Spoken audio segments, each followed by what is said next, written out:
Once again hello and welcome. Last class में हम motion under gravity पढ़ चुके थे, स्टॉपिंग डिस्टेंस पढ़ चुके थे, और हम क्या पढ़ चुके हैं? हाँ जी, total total time of flight वगैरह, मतलब हमने तीनों केसेस देख लिए थे। इसके अलावा अभी करने योग्य इसमें अभी कुछ नहीं है। हालांकि अगर नीट और जेईई के लिहाज से देखा जाए तो बहुत कुछ है, लेकिन वो अभी हम आपके स्कूल का सिलेबस एक बार कंप्लीट हो जाए फिर उसके बाद कराएंगे। ठीक है, पहले ये वाली चीज़ें ख़त्म हो जाए फिर उसके बाद कराते हैं वो। आप लोगों को क्वेश्चंस कराना शुरू कर दिए थे अपन ने? अरे हाँ या ना, किए कि नहीं किए अब इतना बता दो बस। नहीं किए हैं अभी? ओके। जैसे कि अगर आप लोग देखें एक चीज, हाँ हाँ हाँ हाँ,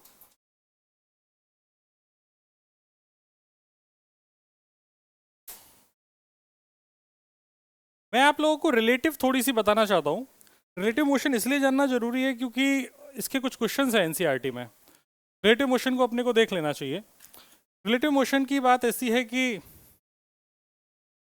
जिसका इंट्रोडक्शन भी मैंने सबसे पहले दिया था, मैंने सबसे पहले यही समझाया था कि जिस चीज़ को आप रेस्ट में बोल रहे हो वो रेस्ट में नहीं है, जिस चीज़ को मोशन में बोल रहे हो मोशन में नहीं है। वास्तव में रेस्ट और मोशन दोनों एक दूसरे के रिलेटिव चीज़ें हैं। ठीक है, इसी बात को ध्यान में रखते हुए हम अभी आगे की बातें करेंगे। तो सबसे पहले हेडिंग लिख ली जाए, relative relative motion. Relative motion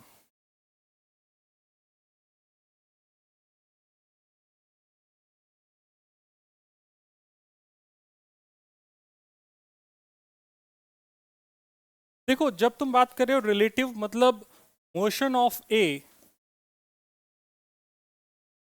with respect to, इसकी फुल फॉर्म है विद रेस्पेक्ट टू, जो हमेशा WRT ही लिखी जाएगी। विद रेस्पेक्ट टू बी मतलब एक का मोशन है और दूसरा व्यक्ति ऑब्जर्व कर रहा है, तो यहाँ पर ऑब्जर्वर एक इंपॉर्टेंट रोल प्ले करेगा। ऑब्जर्वर जहाँ खड़ा हुआ है वो उसका फ्रेम ऑफ रेफरेंस होगा। फ्रेम ऑफ रेफरेंस मतलब जहाँ पर खड़े होकर ऑब्जर्वर चीज़ों को ऑब्जर्व कर रहा है। तो हम अगर बात करना चाहें आपके लिए तो ऐसी बात कर सकते हैं कि जैसे ये ए कार है या ए कोई ऑब्जेक्ट है जो इधर बी ए मीटर पर सेकंड से जा रहा है, जिसकी वेलोसिटी कितनी है? v है। इसके साथ साथ ये दूसरा ऑब्जेक्ट है जिसकी वेलोसिटी कितनी है? dv। तो इसको बोलते हैं velocity of A with respect to B. इसको क्या पढ़ते हैं? Velocity of A with respect to B. V A मतलब है velocity of A with respect to ground. अच्छा, जितने भी मोशन तुम देखोगे जीवन में, उसमें अगर तुम अर्थ से बाहर नहीं जा रहे हो, अर्थ पे बैठकर ही चीज़ों को ऑब्जर्व कर रहे हो, तो तुम्हारे लिए जितनी भी चीज़ें हैं उन सब के लिए अर्थ रेस्ट पर है। तो अर्थ को अपन ऐसा मानते हैं कि अर्थ की वेलोसिटी कितनी है? 0। जब तक कि हम इंटरप्लेनेटरी बात ना कर रहे हो। हम अर्थ पे बात रह के बात कर रहे हैं, एक पत्थर को फेंक दिया, एक कार चल रही है, ट्रेन चल रही है, प्लेन चल रहा है, जमीन पे खड़े होकर देख रहे हैं, तो जमीन क्या हो गया? रेस्ट पर। इसीलिए अगर मैंने यहाँ पे कुछ नहीं लिख रखा है इसके बाजू में, इसका मतलब किसके रेस्पेक्ट में है? ग्राउंड के। ऐसे ही वेलोसिटी ऑफ बी की भी बात कर लेंगे तो हो जाएगा velocity of B with respect to ground. क्या दोनों बातें समझ में आ गई? Velocity of A with respect to ground और velocity of B with respect to ground. बहुत बढ़िया। अब डिफाइन कैसे किया गया velocity of A with respect to B को? इसको निकालने के लिए जैसे मैं तुमको ये बोलूं position of A with respect to B, ये था position of A minus position of B. मतलब जब हम ये छोटी सी बात पढ़ रहे थे डिस्प्लेसमेंट के वक्त, हमने इसको आर ए वेक्टर बोला था कि नहीं बोला था? इस वाले को आर बी वेक्टर बोला था कि नहीं बोला था? तो ये जो आर ए वेक्टर है ये कहाँ से शुरू हुआ है? ओरिजिन से। तो ये ए की जो लोकेशन है वो किसके रेस्पेक्ट में है? ओरिजिन के। बी की जो लोकेशन आर बी वेक्टर बता रहा है वो कहाँ से बता रहा है? ओरिजिन से। Position of A with respect to B में मैं इसको ऐसा लिख सकता हूं, ए से बी आर ए बी। आया ना? सही बात है। आर ए बी मतलब इसको ऐसे भी लिखेंगे तो ये R B minus R A हो जाएगा, मैंने उल्टा लिख दिया। ये आर ए बी लिखना है तो ऐसा लिखना चाहिए, ये वेक्टर बनेगा आर ए बी का। इसमें अगर आप देखेंगे तो ये R B plus R A B, ये बराबर हो जाएगा आर ए के। अगर आप वेक्टर से भी देखना चाहें, जिन लोगों को वेक्टर कंफर्टेबल है वो ये बात समझ पाएंगे, बाकियों को समझने की जरूरत भी नहीं है। बाकी बस इतनी सी बात समझ लो कि जब हम बी के रेस्पेक्ट में बात करेंगे तो यहाँ पे बी माइनस हो जाएगा, सी के रेस्पेक्ट में बात करेंगे तो सी माइनस हो जाएगा। इसको अगर मैं डिफ्रेंशिएट कर दूं, डिफ्रेंशिएट किसके रेस्पेक्ट में कर दिया, टाइम के, तो ये बन जाएगा d r A by d t plus d r B by d t. मैंने अब इसको डिफ्रेंशिएट कर दिया है, differentiating with respect to time. तो ये लिखा है velocity of A with respect to B is equal to velocity of A minus velocity of B. मतलब मुझे एक चीज समझ में आ रही है, जिसके रेस्पेक्ट में बात हो रही है वो वाली क्वांटिटी घट रही है। अगर मैं जैसे यहाँ पर वेलोसिटी को लेके बात कर रहा हूँ, velocity of A with respect to B, तो ए में से किसको घटा दिया, बी को। अगर यहाँ पर position of A with respect to B लिखा है तो एक ही पोजीशन में से किसको घटा दिया, बी को। अगर मैं अगेन इसको डिफरेंशिएट कर दूं विद रिस्पेक्ट टू टाइम, तो वेलोसिटी को डिफरेंशिएट करने पे क्या आता है, एक्सेलरेशन, पता है सबको। तो इसको acceleration of A with respect to B, ये हो जाएगा acceleration of A minus acceleration of. क्या तुम सारी बात समझ गए? अब ये तीनों बातें ध्यान रखना, जिसमें से ये कभी काम नहीं आएगी, ये दोनों काम आएंगी। Velocity of A with respect to B क्या हो जाएगा, velocity of A minus velocity of B. Acceleration of A with respect to B क्या हो जाएगा, acceleration of A minus acceleration of B. इतना समझ में आ गया? अब अगर मैं तुमसे ऐसा बोलूं कि यार एक काम कर, वेलोसिटी ऑफ कछुआ विद रिस्पेक्ट टू खरगोश का मतलब क्या है, वेलोसिटी ऑफ कछुआ माइनस वेलोसिटी ऑफ खरगोश। सिंपल, हर बार यही करना है, इसमें कोई दिमाग लगाने की जरूरत नहीं है। जिसने दिमाग लगाया वो फंस जाएगा। ठीक है जी। अब जब मैं यहाँ पर इस पूरे डिस्कशन में जो मेन रोल है वो ये प्ले करेगा, वेलोसिटी की ही बात होगी मोस्टली इस चैप्टर में। तो ये मेरे समझ में आया कि जिसके भी रेस्पेक्ट में मुझे करना है उसको घटा देना है।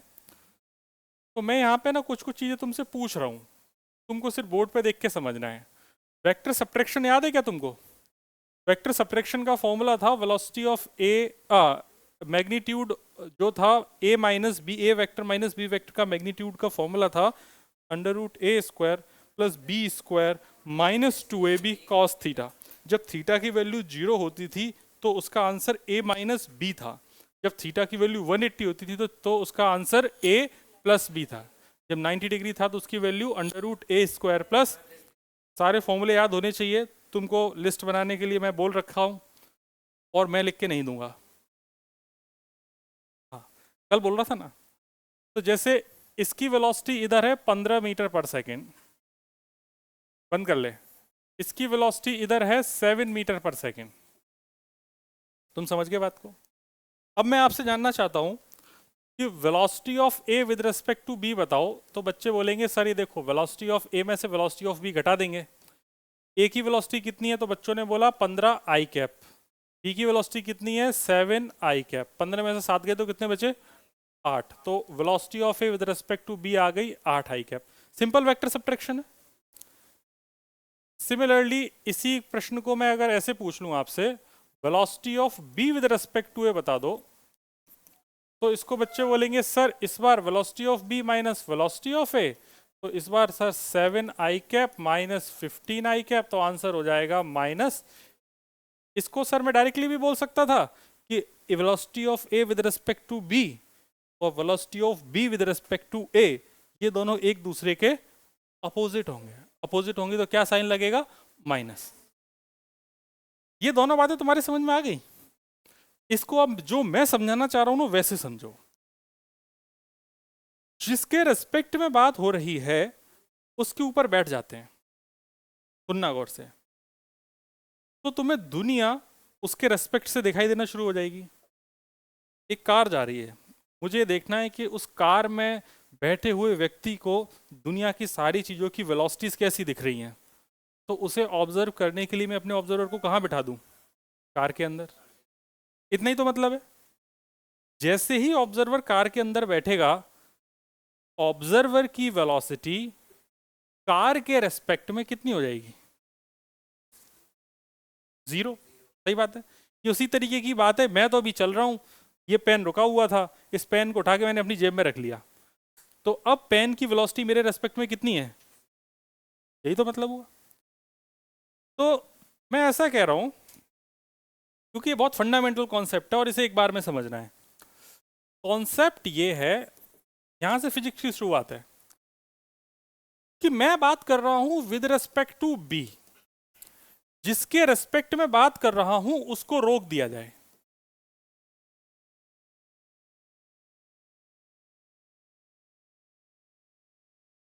मेरा मतलब ये है, जिसके रेस्पेक्ट में बात हो रही है उसको रोक दिया जाए, तो इसको रोक देते हैं। क्या मैं इस इक्वेशन को ऐसे नहीं लिख सकता था? याद करो, मैंने बोला था जो वेक्टर सब्ट्रैक्शन है वास्तव में वो वेक्टर एडिशन ही है, लेकिन उसकी डायरेक्शन क्या हो गई है, अपोजिट। तो ये बी की डायरेक्शन को माइनस लगा के मैंने अपोजिट कर दिया और किस में जोड़ दिया, ए में।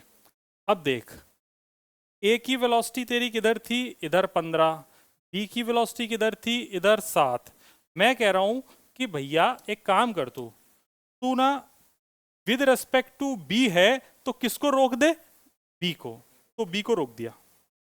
बी को कैसे रोका होगा, बी की वेलोसिटी को अपोजिट किया होगा और किस में जोड़ दिया होगा, ए में।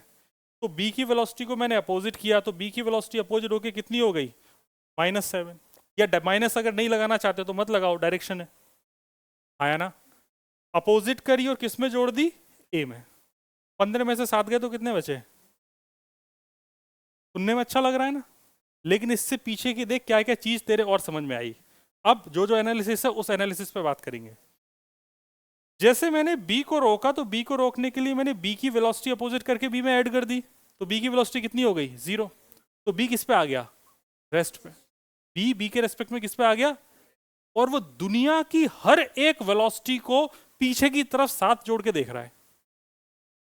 समझ, कार जा रही थी, उस सुदिति इधर ध्यान, इधर है ना, कार जा रही थी, जाती हुई कार के अंदर जैसे ही आदमी बैठा, कार की वेलोसिटी थी 50, तो अब वो दुनिया के हर एक ऑब्जेक्ट में 50 वेलोसिटी अपोजिट डायरेक्शन में ऐड करके देख रहा है।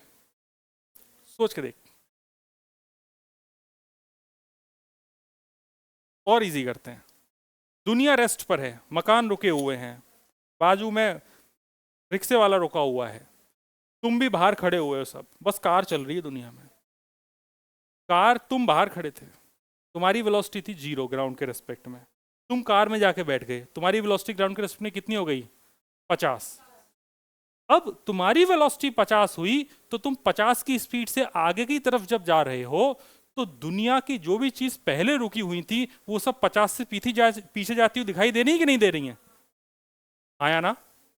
इस चीज को मैं एक्सप्लेन कर रहा हूं कि जैसे ही तुम एक को रोकोगे, उसकी वेलोसिटी अगर उसके रेस्पेक्ट में बात करनी है तो अपोजिट करके दुनिया के हर एक ऑब्जेक्ट में ऐड कर देनी चाहिए।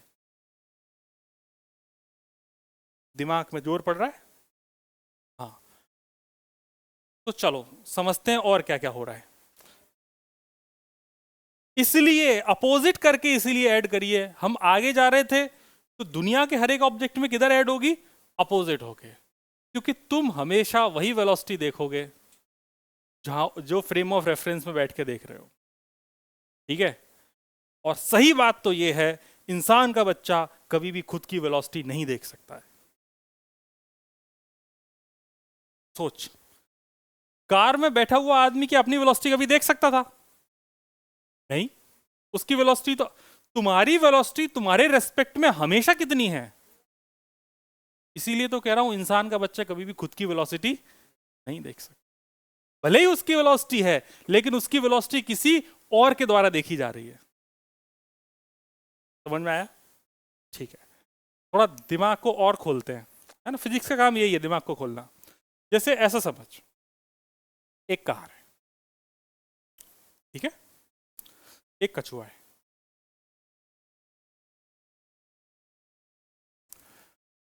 ना, अरे कछुआ ले है, ठीक है।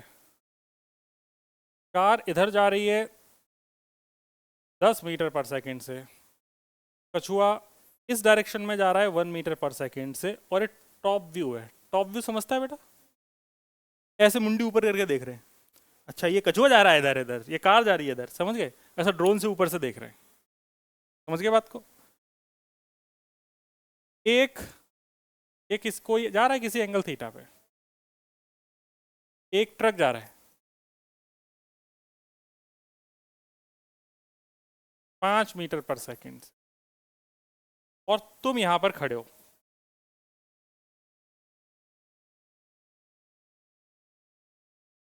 बालक है बालिका है?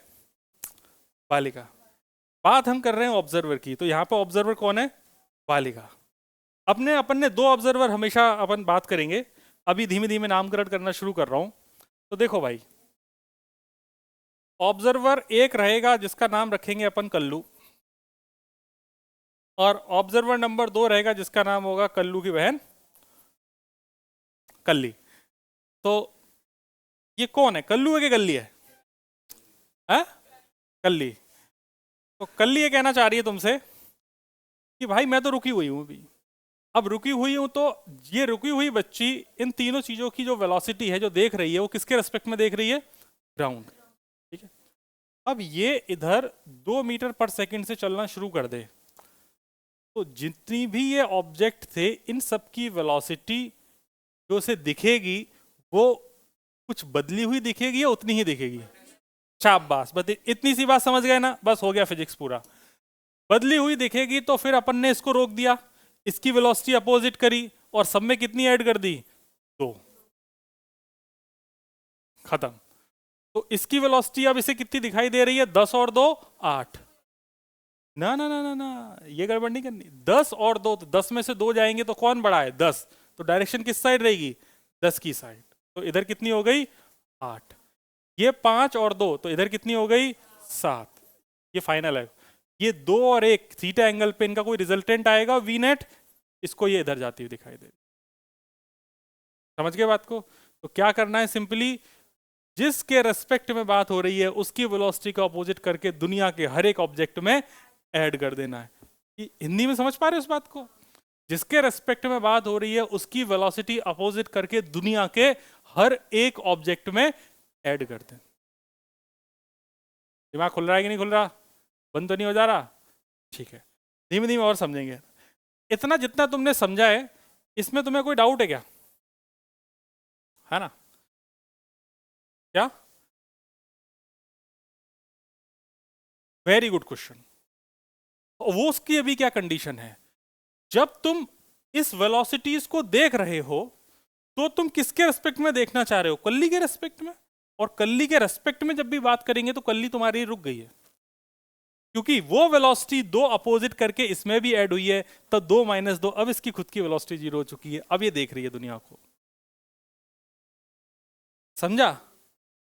रियल में कुछ नहीं हो रहा है, ऑब्जर्वेशन की बात है। ऐसा थोड़ी कि कार जा रही है तो कार के रेस्पेक्ट में वेलोसिटी, कार के रेस्पेक्ट में देखते हैं तो कार रुकी हुई होती है, नहीं। और थोड़ा सा इमेजिन करो, है ना? इमेजिनेशन को खोलते हैं। तुम जा रहे हो हाईवे पे, जा रहे हो, बाजू में एक कार जा रही है, बाजू में वाली कार एक बहुत तेज स्पीड से निकली, तुम्हारी स्पीड थी 50 और बाजू वाली की स्पीड थी 120, तो जूम करके बाहर निकली। समझ गए बात को? तुम्हें जोश आया, हम कैसे पीछे? एक्सेलरेटर, एक्सेलरेट करी। एक्सेलरेट करने के बाद जो तुम्हारी वेलोसिटी है 50 से 60, 60 से 70, 70 से 80, 90, 100, 120 होगी। जब तुम दोनों की वेलोसिटी 120 हो चुकी होगी तो तुमको पड़ोस वाली कार कितनी स्पीड से चलती हुई लग रही होगी? क्या वास्तव में 0 पर चल रही थी? समझ गए बात को? ये है रिलेटिव। ठीक, अब अपने ऑब्जर्वर को पीछे वाली कार से उठा के 120 वाली कार में बिठा देते हैं। तुम कितने से चल रहे हो? 120 से। अब दिमाग का काम आएगा, पीछे वाली कार कितने से चल रही थी? 50 से। जब तुमने इसको क्रॉस किया तो ये आगे 50 से जा रही थी, ये आगे कितने से जा रही थी? 120 से। तुम्हारे रेस्पेक्ट में इसकी वेलोसिटी कितनी है?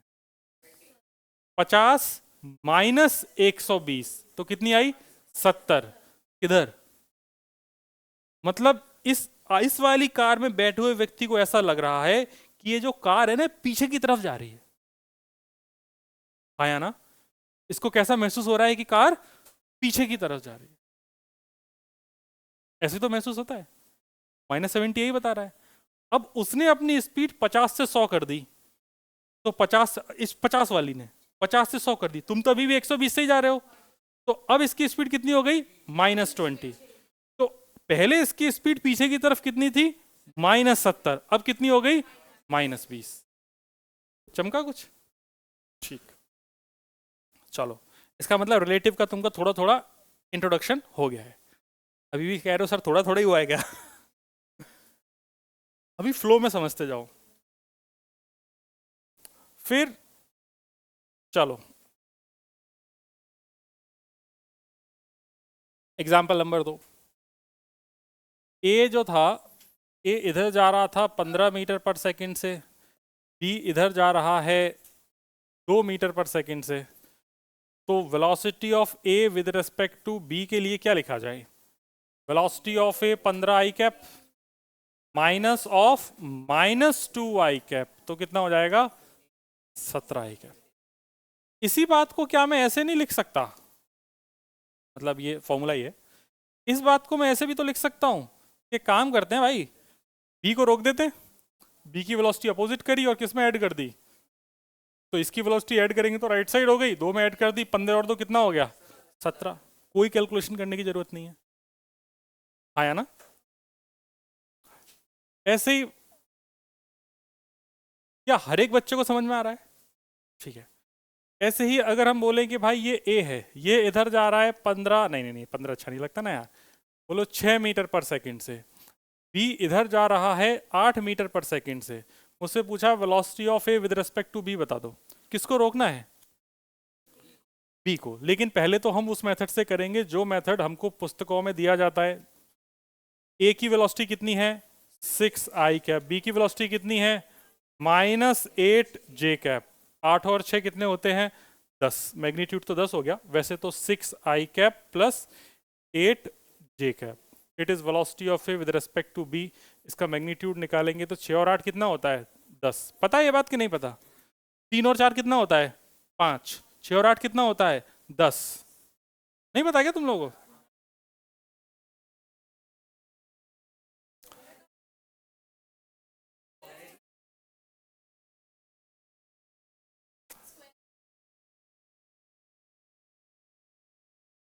नीचे की तरफ माइनस जो होगा ना,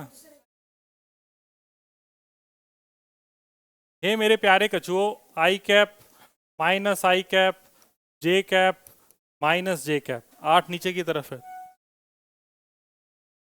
हाँ, 3 और 4 5, 6 और 8 10।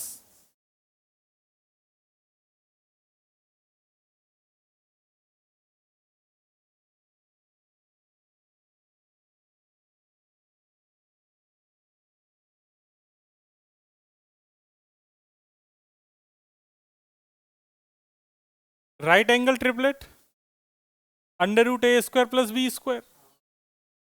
तो 3 और 4 5 होंगे हमेशा। √3² प्लस 4², √6² प्लस 8² कितना होता है? 110²। आप समझ में आ गया? चलो और भी ऐसी बातें करेंगे। ये सारी बातें चमक गई? ठीक है। एक टर्म होती है मजल वेलोसिटी। महिका, दिमाग पे जोर पड़ रहा है क्या? यारी का सिर दर्द होने लगा। MUZZLE, यही होती शायद स्पेलिंग, मजल वेलोसिटी। मतलब इसका मतलब होता है velocity of bullet with respect to gun.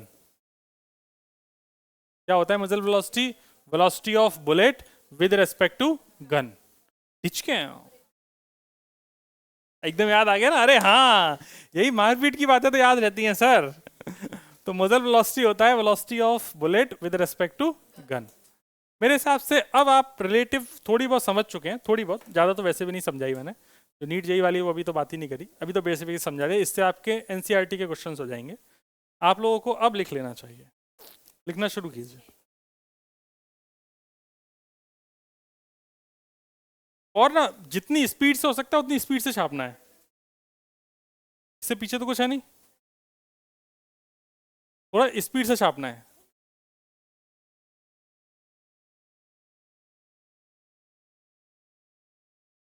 आज इस अध्याय को अपन समाप्त करेंगे।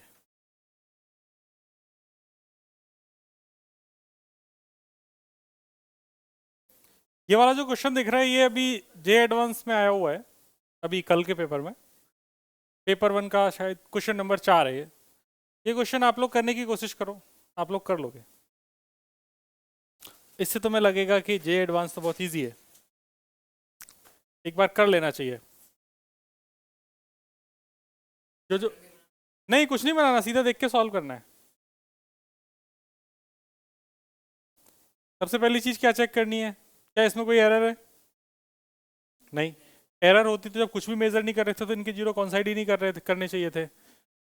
उसके बाद ऊपर वाले 1 2 3 4 5 6 7, मतलब 7 of main scale is coinciding with 1 2 3 4 5 6 7 8 9 10, 10 of vernier scale. तो ए की वैल्यू कितनी हो गई 7, बी की वैल्यू कितनी हो गई 10, और एक डिवीजन की लेंथ कितनी है, ये 1 सेंटीमीटर है, तो इसका मतलब एक डिवीजन हो गया 1 mm का, है ना।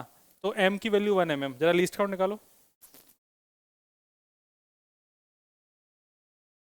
लीस्ट काउंट का क्या फॉर्मूला था? करो करो, तुरंत निकालो।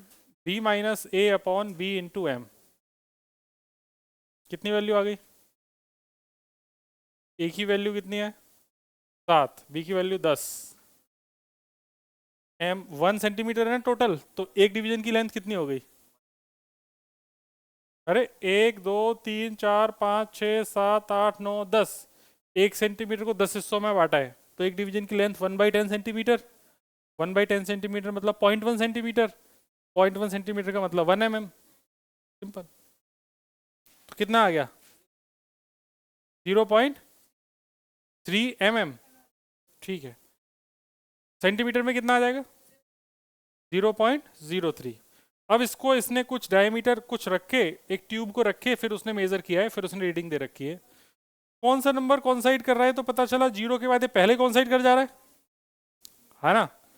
तो इसमें और इससे पहले भी कितना है 1 mm ही है, तो इससे मेरे को समझ में आ रहा है कि इसकी जो रीडिंग है वो अगर सेंटीमीटर में लिखूं, क्योंकि सारे ऑप्शन सेंटीमीटर में है, तो इसकी मेन स्केल रीडिंग है 0.1 सेंटीमीटर। सही बात है, लिखो 0.1 सेंटीमीटर।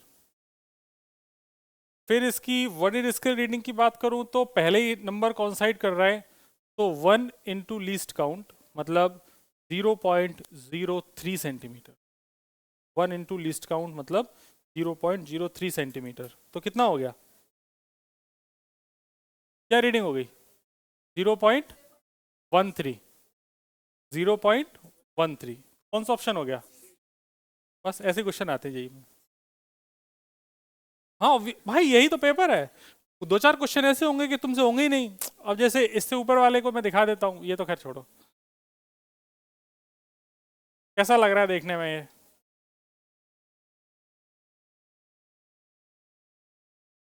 है ना। 4 ही ऑप्शन है, कोई ना कोई तुक्का तो लग ही जाएगा, आसान तो है ही सर, है थोड़ा विचार करने योग्य है।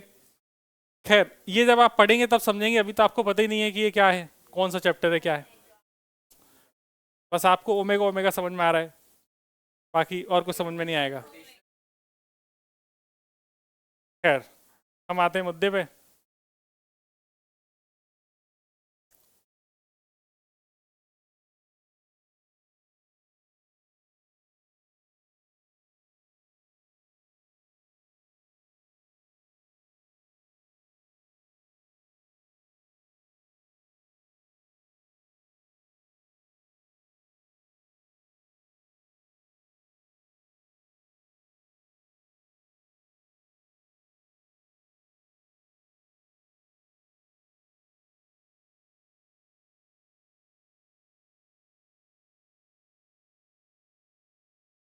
चलो भाई, हमने 2 2 बार क्यों डाउनलोड किया है, कोई बात नहीं। हर किसी को नहीं मिलता यहाँ प्यार जिंदगी में। एग्जाम्पल से शुरुआत करते हैं। एग्जाम्पल में जो पहला प्रश्न है वो पहला प्रश्न ये है कि x बराबर a plus b t square है। a की वैल्यू दे रखी है क्वेश्चन में 8.5, b की वैल्यू दे रखी है 2.5, वैल्यू डाल दी मैंने। पूछ रखा है इसकी वेलोसिटी बता दीजिए t बराबर 0 और t बराबर 2 पे। आप लोग करेंगे, मैं करूँ? नहीं, बिल्कुल नहीं लिखना, क्वेश्चन लिखने की कोई ज़रूरत नहीं है, सिर्फ एग्जाम्पल नंबर 2.1 डालो, दैट्स इट। हाँ, एनसीईआरटी एग्जाम्पल नंबर 2। अब एनसीईआरटी के क्वेश्चन अपन खत्म कर रहे हैं फटाफट।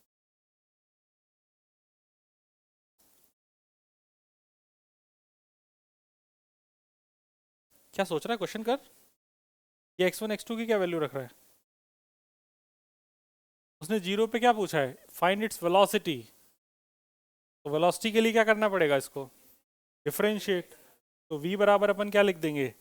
dx by dt। तो ये तो कांस्टेंट का डिफरेंशिएशन कितना हो गया? 0। और इसका हो जाएगा 2.5 इंटू 2t, मतलब कितना हो गया? 5t। तो मेरे पास वेलोसिटी निकल के आ गई 5t। That's it. अब मुझसे पूछा है t बराबर 0 पे, तो एट t बराबर 0 इसकी वेलोसिटी हो गई कितनी? 0। और एट t बराबर 2 इसकी जो वेलोसिटी हो जाएगी वो कितनी हो जाएगी? 5 इंटू, मतलब 10 मीटर पर सेकेंड।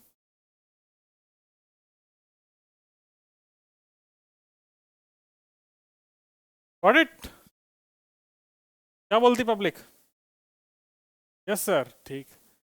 अगला क्वेश्चन बड़ा प्यारा है, उसने पूछ रखा है इसकी एवरेज वेलोसिटी बता दो। जैसे इसने एवरेज वेलोसिटी बोला तो मैं फंडामेंटल सोचूंगा। फंडामेंटल क्या था? कोई तो बोलो, एवरेज वेलोसिटी का फॉर्मूला क्या था?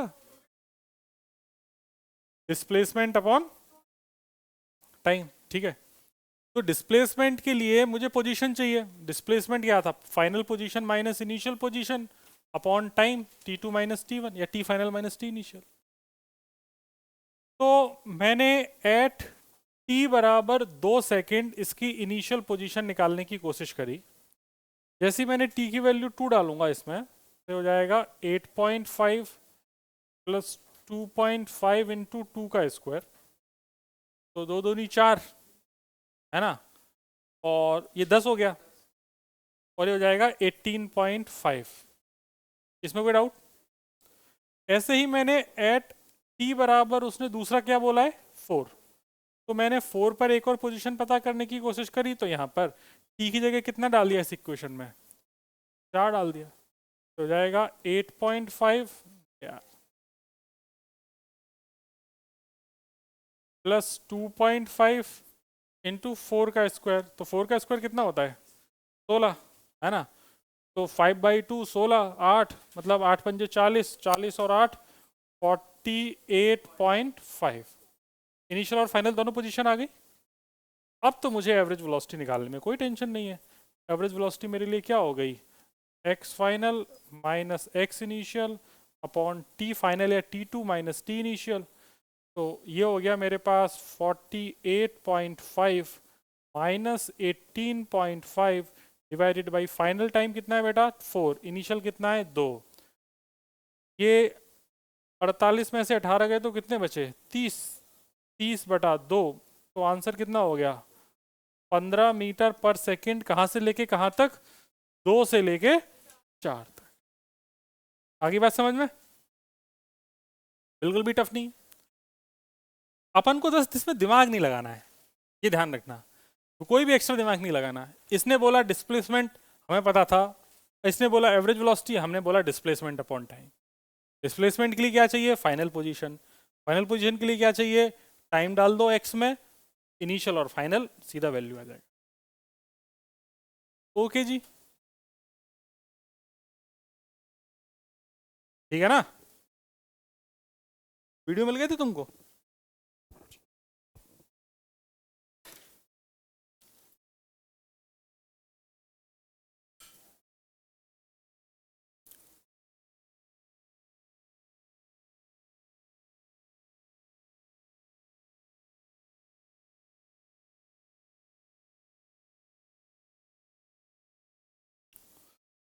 अगला आप लिया था। अभी नहीं छापा, थोड़ा सा बचा है।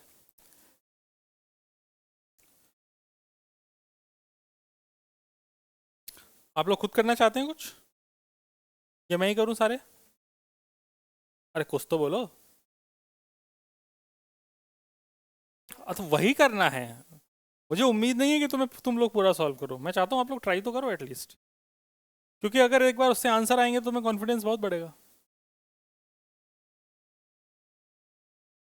अब जैसे कह रहा है obtain equation of motion for constant acceleration using method of calculus. Equation of motion हमें से पता करने की बात कर रहा है, ये हम डेरिवेशन कर चुके हैं तो इसको करने की जरूरत ही नहीं, ये ऑलरेडी डन है। हमने किया था v बराबर d x by d t, एक हमने किया था a बराबर d v by d t. हम तीनों इक्वेशन ड्राइव कर सकते हैं, जो भी बोले। उसने इस प्रश्न में तो और कुछ बोला नहीं है, आई थिंक ओरिजिनल क्वेश्चन में कुछ होगा, मतलब वैसे तो तीनों ही करनी की, कुछ ना और कुछ तो बोला नहीं, इक्वेशंस ऑफ मोशन लिखा है ना, तीनों ही करनी है।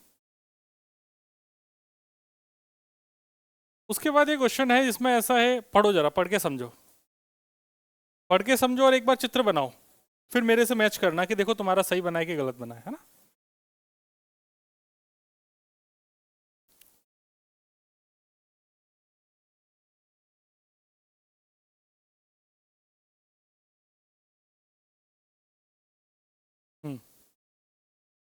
साइड हो जाए, क्वेश्चन तो नहीं लिख रहा। फिजिक्स को करने के लिए पहला स्टेप चित्र बनाना है।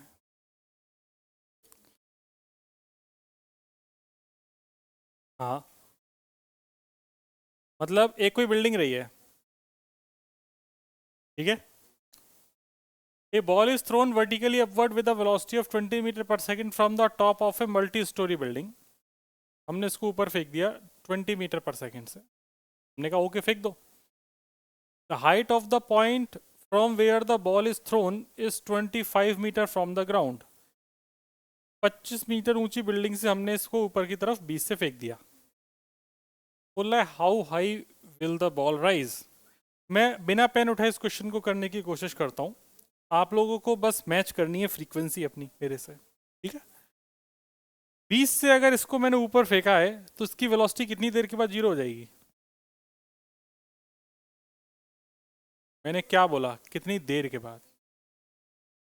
2 सेकेंड, क्योंकि हमें पता था कितने से डिवाइड करना है, u बाई जी, कितने से डिवाइड करना था, 10 से, तो कितनी देर में हो गई जीरो? 2 सेकेंड में।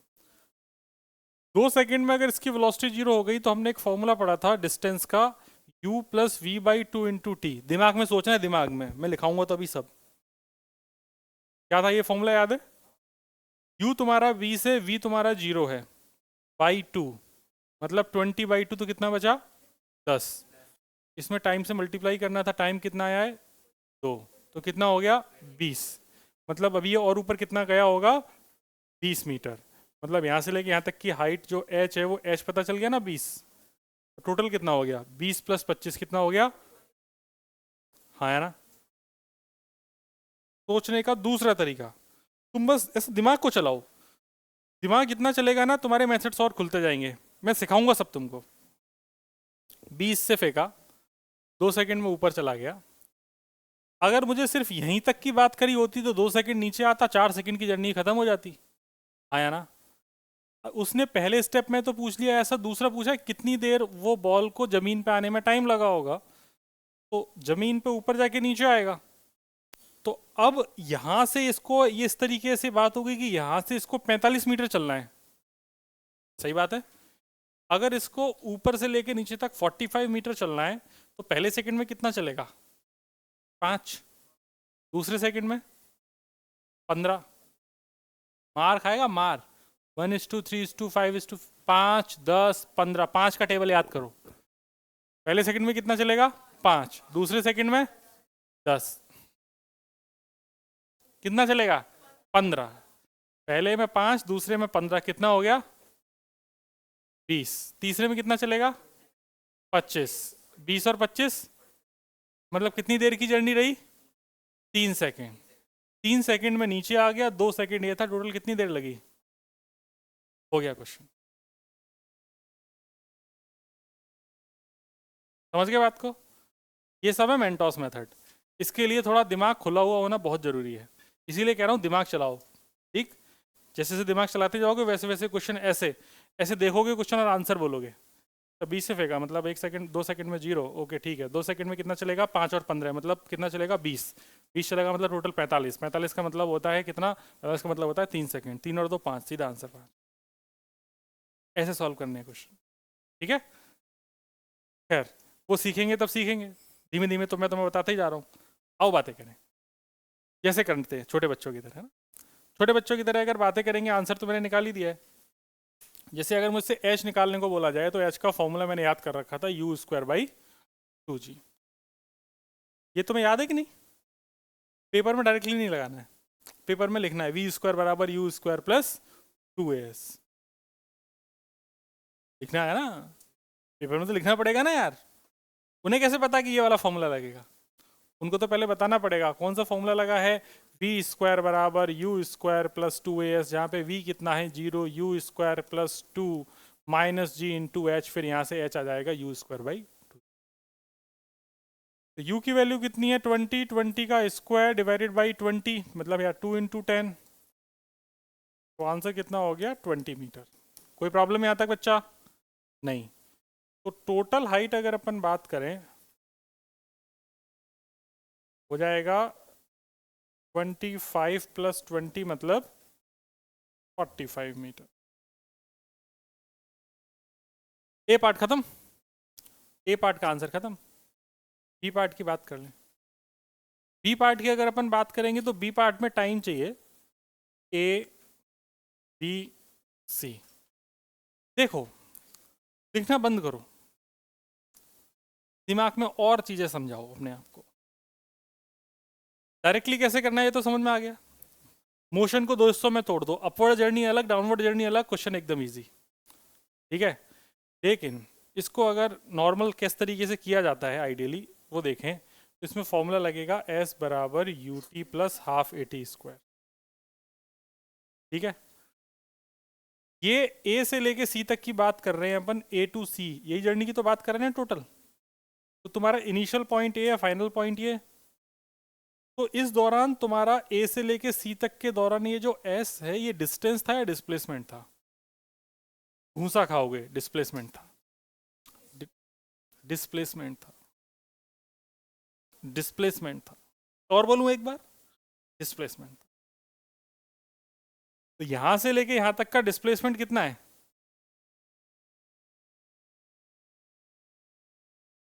सिंपल, यहां से लेके यहां तक की दूरी, ये दोनों तो एक ही पॉइंट है ना। तो यहां से लेके यहां तक की दूरी कितनी है? 25। तो यहां पे कितना लिखूं? फिर भोले बच्चे हो। इस पॉइंट को तो हमेशा, पॉइंट ऑफ प्रोजेक्शन को तो हमेशा ओरिजिन ही मानना है। इससे वो पॉइंट किधर है, नीचे या ऊपर? तो नेगेटिव हुआ कि पॉजिटिव? नेगेटिव। अपवर्ड डायरेक्शन कैसी है? तो 20t प्लस हाफ, जी की वैल्यू कितनी है -10 इंटू टी स्क्वायर। तो गौर से देखिए एक क्वाड्रेटिक जैसी बन रही है। 5t square minus 20t minus 25 बराबर 0, मतलब T square minus 4t minus 5 बराबर 0। इसका मतलब टाइम के रूट्स आ गए t minus 5 and t plus 1। क्या ये रूट्स करना आते हैं आपको? अरे हाँ ना। तो t की वैल्यू एक तो -1 आ गई और दूसरी 5 आ गई, क्या नहीं पॉसिबल है? तो time can not be negative.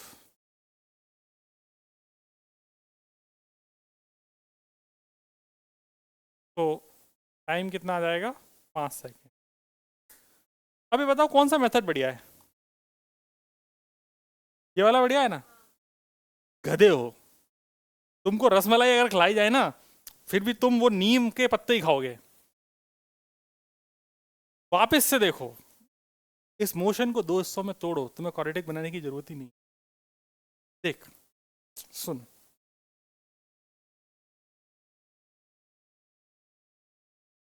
ये क्वेश्चन था ना,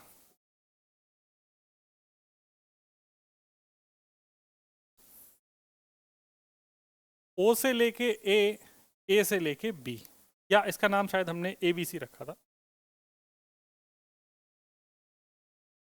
ए बी सी।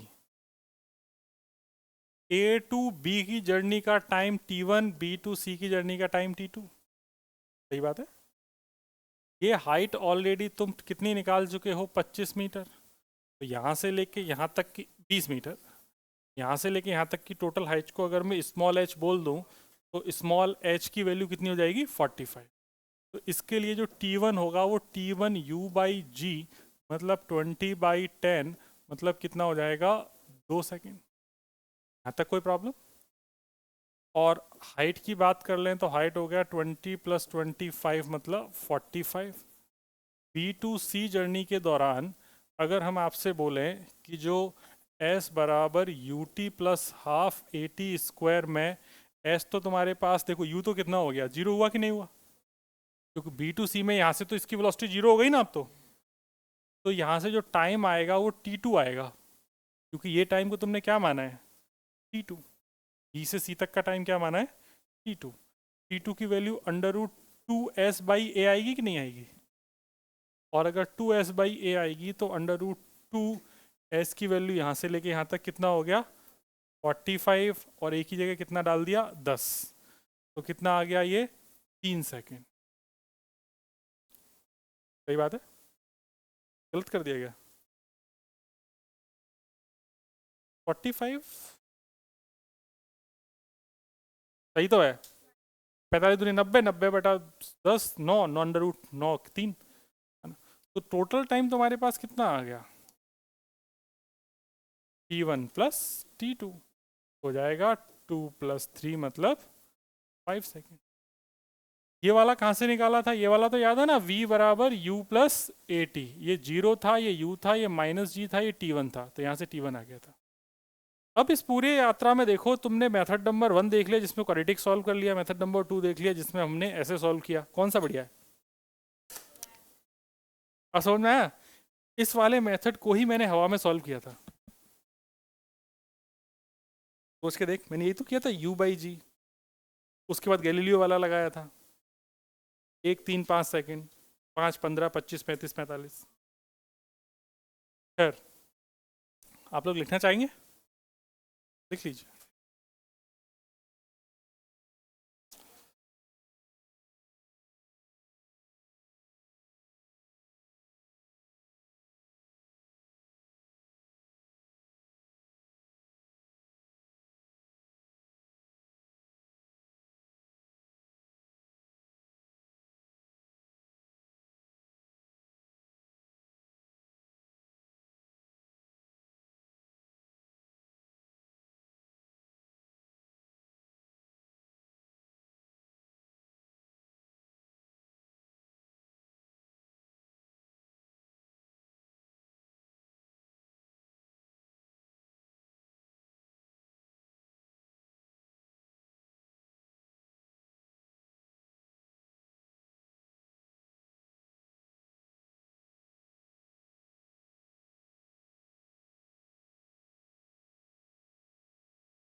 ठीक है, तो u जीरो हो गया। तो यहाँ पे u जीरो करने के बाद ये s बराबर 0 प्लस हाफ। देख b से c तक की जर्नी में तेरा डिस्प्लेसमेंट किधर है, नीचे की तरफ, तो ये माइनस एस हो गया, या इसको माइनस एस ही लिखते हैं। u तेरा जीरो हो ही चुका है, एक्सेलरेशन कितना था माइनस जी, टाइम कितना है t2 का स्क्वायर, यहाँ से t2 निकाल ले तो 2 इधर चला गया, माइनस से माइनस कट गया, 2 इधर चला गया, तो 2s बाई जी का अंडर रूट। आगे सॉल्व करूँ, समझ गया, समझ गया? और कोई डाउट किसी को? चलिए आगे बढ़ते हैं, अगले क्वेश्चन की तरफ बढ़ा जाए। आप लोग तैयार हैं? अच्छा, हाँ भाई, आराम भाई, ठीक ठाक है मामला, चलो। Discuss the motion of an object under free fall, neglect air resistance. ये हम ऑलरेडी डिस्कस कर चुके हैं, फ्री फॉल हम पूरे डिस्कस कर दिए, है ना। फ्री फॉल का अब हम चाहें तो ग्राफ भी बना सकते हैं। आप लोग ग्राफ बनाने के लिए तैयार हैं? आप लोगों ने फ्री फॉल का अगर ग्राफ बनाना है तो ग्राफ ही बनाना मैं बता सकता हूँ। जैसे एक पत्थर को आपने ऊपर से नीचे की तरफ ड्रॉप किया तो इनिशियल वेलोसिटी कितनी हो गई, 0, एच हाइट से ड्रॉप किया है। तो यहाँ पर इसकी वेलोसिटी की बात करेंगे तो वेलोसिटी हो जाएगी u प्लस ए टी के हिसाब से v बराबर 0 plus acceleration minus g into T, तो वेलोसिटी हो जाएगी माइनस जी टी। बीच बीच में थोड़ा लेट होके आ रहा है, इसे याद आ जा रही है अपनी, तो बीच में वेलोसिटी हो गई तुम्हारे पास v बराबर माइनस जी टी। बेटा लगा हुआ है, आएगा,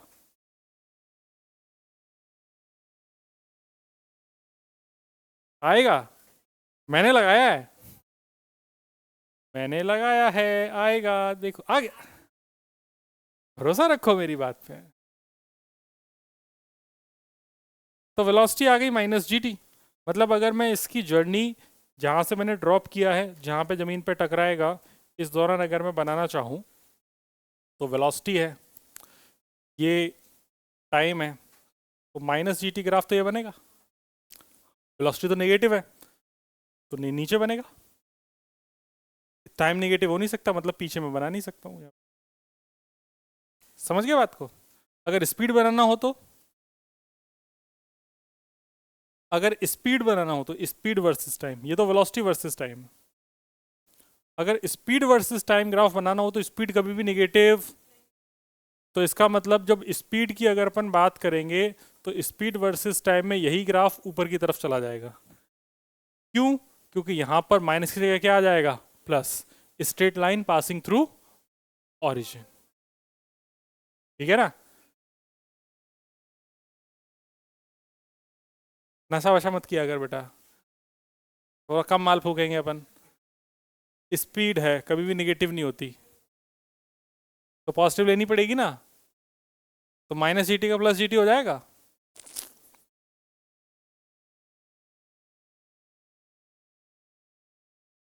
ठीक है, तो ऐसे वेलोसिटी टाइम ग्राफ बना सकते हैं। ऐसे ही अगर मान लो इसका मुझे बनाना हो s बराबर U T plus half A T square, square लिखा है, आ जाएगा थोड़ी देर में वापस से भी।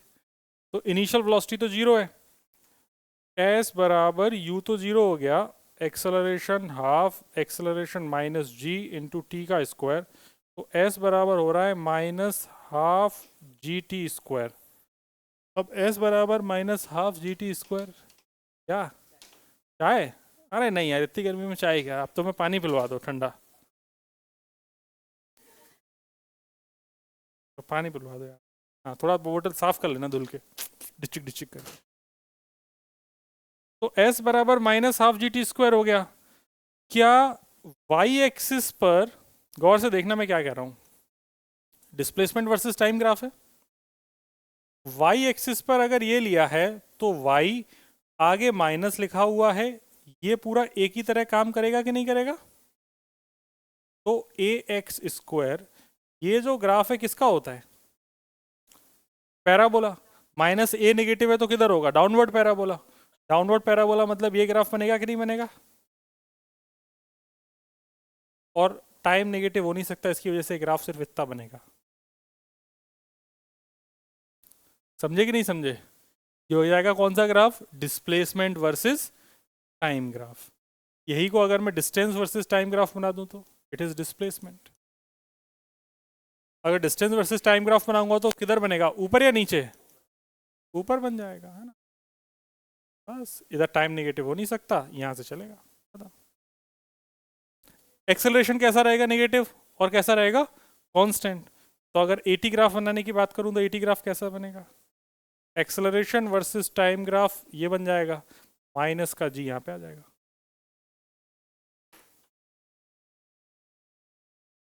क्या सोच रही है? ओके, क्या सारे ग्राफ समझ में आ गए? अब याद आ रहा होगा कि ग्राफ पढ़ा रहे थे तो अच्छे से देख लेने चाहिए थे। ये तो दोनों तो इजी हैं, स्ट्रेट लाइन, y बराबर एम एक्स, वाई बराबर एम एक्स बनाना तो आता है ना सबको। तुम्हारे चेहरे पे बारे क्यों बजे, y बराबर एम एक्स का ग्राफ क्या होता है? हाँ, क्या पीली बिल्ली है क्या आज? y बराबर एम एक्स का ग्राफ क्या होता है बता? याद नहीं है, एम एक्स का। बहुत बढ़िया, ये देखो, ये हैं देश के धुरंधर, देश का भावी भविष्य, उज्जवल भविष्य। इन्हीं के लिए हम पानी और ग्लेशियर बचा रहे हैं। और कोई है? y बराबर एम एक्स का ग्राफ क्या होता है? गजब गधे हैं। Straight line passing through origin, क्या होता है? Straight line passing through origin. अगर m पॉजिटिव है, अभी अगर पूछूंगा कि वो के पॉप वाले क्या कर रहे हैं तो सब बता देंगे कि सर उनका बर्थडे इतनी तारीख को होता है और एकदम ये इस वाले में ये वाला गाना था।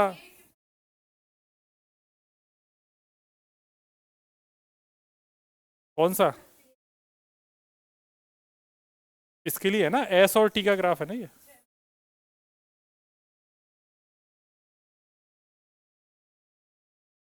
ठीक है, तो भाई थोड़े ग्राफ आप देखो, थोड़ा अपने अंदर, बस टकला ही याद रखना। ढूंढते रहोगे बाद में टकला कहाँ ऊपर था, टकला नीचे था।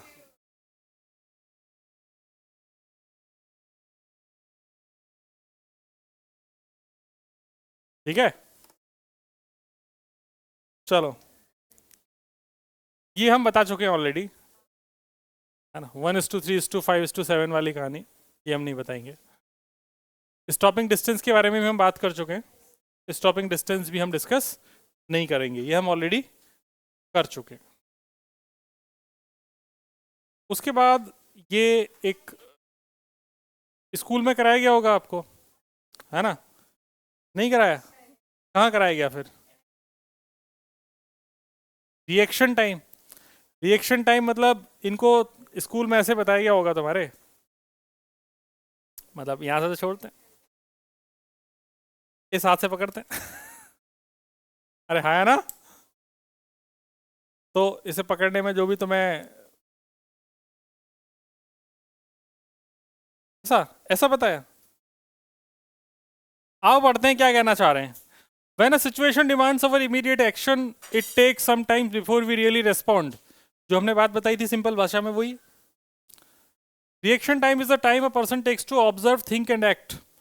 For example, if a person is driving and suddenly a boy appears on the road, then the time elapsed before he slams the brakes of the car is the reaction time. Reaction time depends on the complexity of the situation and on an individual. You can measure your reaction time by simple experiment. Take a ruler. Ask your ghatiya dost to drop it vertically through a gap between your thumb.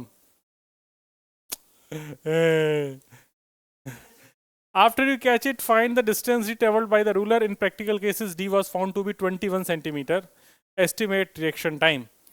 तो अगर 21 centimetre है तो reaction time पता करना है। Simple सी बात ऐसी है, एक बड़ा सा अपन ने स्केल ले लिया, स्केल में यहाँ पे अपन ने ऐसे हाथों के बीच में स्केल फंसा लिया, इस हाथ एंटी इधर देख, ये अंगूठा और स्केल के बीच जहां पे लग रहा था ये वाला पॉइंट मुझे पता है कि कहां पर है, ये 20 सेंटीमीटर, 21 सेंटीमीटर, 0 सेंटीमीटर, जो भी यहाँ पे मार्किंग होगी। अब मैं इसको छोड़ूंगा तो ये नीचे जाएगा, नीचे जाएगा तो उसके बाद जैसे मैंने इसमें हाथ छोड़ ऊपर से इसे पकड़ लिया और मैंने बोला अपने दोस्त को, मतलब ये दोस्त का हाथ है मेरा, मैंने बोला इस हाथ को हटा, उसने हटा दिया। अब मैं कह रहा हूँ मैं इसे छोड़ूंगा और छोड़ूंगा तुझे कैच करना है, तो जैसे ही मैं छोड़ूंगा वैसे ही ऐसे पकड़ेगा, ये नीचे जाएगा और ये पकड़ लेगा। तो जहां से इसने छोड़ा है वो मार्क मुझे पता है, जहां पे इसने पकड़ा है वो मार्क मुझे पता है। इतनी देर में कोई डिस्टेंस ट्रेवल किया, ये डिस्टेंस ट्रेवल कर लिया। अगर ये तुम्हें डिस्टेंस पता है तो इनिशियल वेलोसिटी कितनी थी, 0। इनिशियल वेलोसिटी 0 थी, तो डिस्टेंस तुम्हें पता है एस ऑलरेडी 0, एक्सेलरेशन तुम्हारे पास ऑलरेडी जी है इंटू टी स्क्वायर, तो reaction time under root 2s by ये आया कि नहीं आया, आया ना। बहुत बढ़िया, मैंने दोनों को नेगेटिव लेके काट दिया, नहीं मालूम पड़ा क्या, दोनों ही नीचे थे। स्मार्ट, चमक गई बात। खैर, ये रोनित को अंदर बुला लो।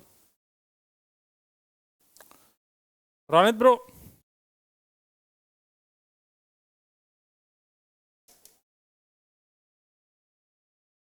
बैठो, चेयर लेके बैठो। तुम्हें भी बैठना है क्या, आ जाओ। तो बाहर खड़े खड़े पसीने में क्या करेगी, आ जा अंदर, आ जा, बैठ बैठ बैठ, जल्दी बैठ, टाइम नहीं, जल्दी है, जल्दी जल्दी, अपन 11 पढ़ेंगे। वहां बैठे, वो खाली पड़ी है, दौड़ के जा, भाग के बैठ। इस वाले क्वेश्चन को अगर देखा जाए तो ये क्वेश्चन ये कह रहा है कि in which of the following examples of motion can the body be considered approximately a point object. इस चैप्टर को शुरू करने से पहले मैंने एक बात बोली थी, पॉइंट और बॉडी दो तरीके की चीजें होती हैं। पॉइंट और बॉडी, पॉइंट मास और बॉडी। पॉइंट मास ऐसा होता है कि जहां पे आप बॉडी को, मतलब जहां पर उस ऑब्जेक्ट को आप एक पॉइंट की तरह रिप्रेजेंट कर सकते हैं। इसका मतलब इस पे जो भी फोर्स लगाएंगे, एक्सेलरेशन लगाएंगे, वो सब एक पॉइंट पे ही लगाता हुआ अपन मान लेंगे। लेकिन अगर मैं इसको एक बड़ा सा ऑब्जेक्ट ले लूं, मैं अगर यहाँ पर फोर्स लगाऊंगा तो इस बॉडी पे इफेक्ट कुछ अलग दिखेगा, अगर मैं इसी फोर्स को ऐसे लगा दूंगा तो फोर्स तो इफेक्ट कुछ अलग दिखेगा। आया ना। तो वो हमसे जानना चाह रहा है कि 4 केसेस हैं, 4 में से किस केस में मैं इसे पॉइंट ऑब्जेक्ट मान सकता हूं। ए रेलवे कैरिज, कैरिज मतलब डब्बा, moving without jerks between 2 station, 2 station के बीच में एक रेलवे का एक डब्बा चल रहा है, तो क्या हम इसे पॉइंट ऑब्जेक्ट मान सकते हैं कि जो कांस्टेंट वेलोसिटी से मूव कर रहा है। तो हमें पता है कि यहाँ पर कोई एक्सेलरेशन तो है नहीं, सिर्फ वेलोसिटी है। जितना ये पार्ट मूव करेगा उतना ये पार्ट मूव करेगा, हर पार्ट इक्वल मूव करेगा, तो हम इसको पॉइंट ऑब्जेक्ट मान सकते हैं, कोई प्रॉब्लम की बात नहीं है। A monkey sitting on the top of a man cycling smoothly on a circular track. एक बंदर है, एक आदमी की खोपड़ी पे बैठा है और आदमी साइकिल लेके एक गोल गोल गोल घूम रहा है। हमसे पूछा गया है कि जो बंदर है वो पॉइंट ऑब्जेक्ट है कि नहीं है। तो बंदर नाच कूद तो नहीं रहा, ये तो पक्का है, उसने ये तो नहीं बोला कि नाच रहा है कूद रहा है। बंदर अगर नाच कूद नहीं रहा है तो इसका मतलब वो पॉइंट ऑब्जेक्ट की तरह माना जा सकता है। ठीक है। तीसरा, spinning cricket ball that turn sharply on hitting the ground, वो खुद भी रोटेट हो रही है, रोटेट हो रही है तो रोटेटिंग इफेक्ट आएगा। फिजिक्स में रोटेटिंग इफेक्ट की इंफॉर्मेशन का इस्तेमाल कुछ अलग होगा, इसका मतलब उसको अपन पॉइंट ऑब्जेक्ट नहीं मान सकते। ये दोनों तो मान ही सकते हैं। A tumbling beaker that has slipped off the edge of the table, एक टेबल के किनारे रखा हुआ बीकर ऐसे गिर गया। तो जब बीकर गिरा होगा टेबल से, तो इसका हर एक पार्ट का जो एंगल मूव हुआ होगा वो एंगल सेम हुआ होगा, लेकिन डिस्प्लेसमेंट तो अलग अलग हुआ होगा। अगर इसका डिस्प्लेसमेंट अलग अलग है तो क्या तुम इसे पॉइंट ऑब्जेक्ट मान सकते हो। तो इसका मतलब ये दोनों पॉसिबल। ये क्वेश्चन समझ में आ गया 2 पॉइंट में, है ना। इसमें लिखने की कोई जरूरत ही नहीं कुछ भी चीज। ए और बी इसके आंसर है, लिख बस ये आंसर लिख लो। 2.1 का आंसर ए बी है।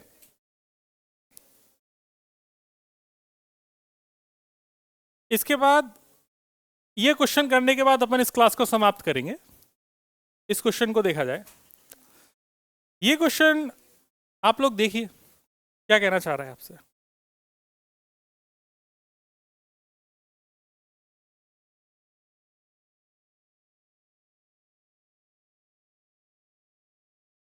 एक चित्र दिया गया है, इसका इस क्वेश्चन करने के बाद आप लोग ग्राफ पढ़ना सीख जाएंगे, ठीक है। कह रहा है position time graph of the two children A and B returning from their school ओ इनके स्कूल का नाम है ओ, स्कूल ओ। इनका एक का घर है पी, एक का घर है क्यू।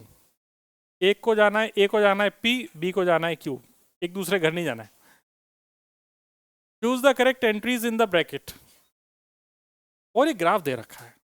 अब इस ग्राफ को देखो तो इन दोनों का स्कूल यहां पर है ओ पे। ये सफेद पेन दिख रहा है क्या? इसको रंग बदल के लाल कर दिया जाए। जो ये एक का घर P है, एक का घर Q है, तो ये P वाली लाइन एक गई, Q वाली लाइन एक गई, ठीक है। ये है टाइम। टाइम का मतलब ये है कि यहां पे x एक्सिस पे टाइम से रिप्रेजेंटेशन है, y एक्सिस पे x मतलब पोजीशन से रिप्रेजेंटेशन है। A ने चलना शुरू किया स्कूल से t बराबर 0 पे, इतना समझ में आया। B ने चलना शुरू किया स्कूल से थोड़ी देर के बाद, तो पहले कौन चला?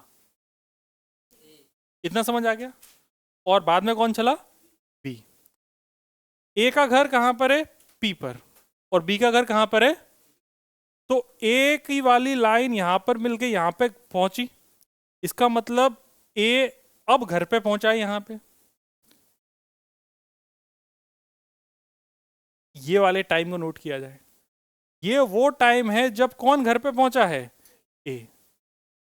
ये वाली लाइन क्यू B की है, क्योंकि B का घर क्या है? Q। इस वाले टाइम को नोट किया जाए। ये वाला टाइम क्या है? B। तो ये बताओ कि दोनों पहले कौन चला, बाद में कौन चला? लेकिन पहले घर पे पहुंचा कौन? B, क्योंकि B कम है और A, तो B बाद में चला और पहले पहुंचा, ठीक है। A और B ने अपने रास्ते को कितनी बार काटा है? मतलब ये एक बार मिले होंगे, एक बार इनकी हाई लो हुई होगी। पूरे मोशन को ऑब्जर्व कर लिया, सब चीज पढ़ना सीख गए। अब आओ पढ़ते हैं। कह रहा है A और B में से कौन स्कूल के पास रहता है? तो मुझे पता है कि जो डिस्टेंस की अगर बात करी जाए तो कौन पास में है? तो यहां से यहां तक की दूरी देखो, P पास में है कि Q पास में है? P पास में है। P किसका स्कूल है? A का। तो पास में कौन रहता है? तो A पास में रहता है। इसका आंसर है A, B। मतलब A lives closer to the school than B। इसमें से A आएगा और इसमें से B आएगा। समझ गई बात? दूसरा, किसने स्कूल से चलना शुरू किया? A और B starts from the school earlier than B। तो इसका भी आंसर क्या हो जाएगा? A, B। A और B में से तेज कौन चल रहा है? कैसे पता तुमको? क्योंकि लेट शुरू होके वो, इसको दूसरे तरीके से भी देख सकते हैं। एक्सटी ग्राफ का स्लोप क्या देगा? वेलोसिटी। एक्सटी ग्राफ का स्लोप क्या देगा? वेलोसिटी। पोजीशन टाइम ग्राफ का स्लोप क्या देगा? वेलोसिटी। तो ये एंगल और ये एंगल में कौन सा एंगल बड़ा है? ए का या बी का? इसका मतलब स्लोप किसका ज्यादा है? बी का। तो इसका मतलब B walks faster than A. B walks faster than A. A and B reaches home at same time और डिफरेंट टाइम? Different time. तो डिफरेंट टाइम पे पहुंच रहे हैं। ए और बी ने किसको ओवरटेक किया और कितनी बार किया है? तो बाद में कौन चला है? तो ओवरटेक कौन करेगा, बी या ए? देख, जो पीछे से आ रहा है वो ओवरटेक कर रहा है ना, तो बाद में कौन चला? बी। तो बी ने किसको ओवरटेक किया? ए को। मतलब बी ओवरटेक्स ए। कितनी बार? क्योंकि एक बार। आंसर लिख लो सारे। 2.2 तक समाप्त होता है। हम अगली क्लास में फिर मिलेंगे। आप लोग एनसीईआरटी के क्वेश्चंस खुद भी ट्राई करेंगे घर जाके, है ना। अगली क्लास में हम इस चैप्टर को खत्म करेंगे। Thank you very much.